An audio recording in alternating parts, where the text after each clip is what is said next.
વડોદરાના શિનોરની કે જ્યાં કુદરતના એક જ ઝાટકાએ ખેડૂતોની મહિનાઓની મહેનત પર પાણી ફેરવી દીધું છે। શિનોરના માલસર અને માંડવા ગામમાં નર્મદા નદીના કિનારે આવેલા કેળના ખેતરોમાં ભારે પવન સાથે આવેલા વરસાદે તારાજીના દ્રશ્યો સર્જ્યા છે।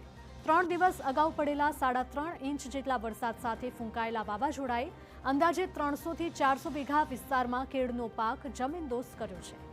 લણણીના સમયે જ પાક પડી જતા ખેડૂતોને મોટું નુકસાન થયું છે અને વેપારીઓ પણ હવે પાક લેવા તૈયાર નથી, જેના લીધે ખેડૂતોને માથે અણધારી આફતનો પહાડ તૂટ્યો છે। માલસર ને માંડવા બે ગામોમાં થઈને 400-500 વીઘાનું વાવેતર કેળનું હતું, જે 2 દિવસ પહેલાં જે મિની વાવાઝોડું રૂપે આવ્યું કુદરતી આફત, એ અમારી પથારી ફેરવી નાખી છે। અમારા કેળોના થળિયા નષ્ટ કરી નાખ્યો છે। અત્યારે એવી પોઝિશન છે કે થળિયા કાઢવાના અમારી પાસે પૈસા નથી। મહત્વનું છે કે માલસર અને માંડવા ગામના આશરે 100 જેટલા ખેડૂતો હવે આર્થિક સંકટમાં મુકાયા છે। ખેડૂતોનું કહેવું છે કે પાક જમીનદોસ્ત થયો છે, જેને ખેતરમાંથી બહાર કાઢવાના ખર્ચના રૂપિયા પણ હવે તેમની પાસે નથી, ત્યારે તાત્કાલિક સર્વે કરાય અને ખેડૂતોની યોગ્ય વળતર ચૂકવાય તેવી માંગ છે।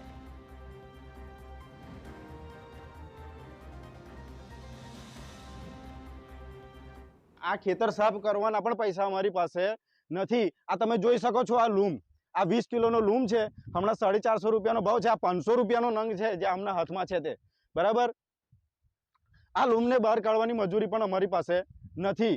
સરકારશ્રીને મારી વિનંતી છે કે ખાસ માંડવામાં જ આ વાવાઝોડું ખાલી માત્ર માલસર ને માંડવામાં જ છે, બીજે કશે આ વાવાઝોડું છે જ નથી।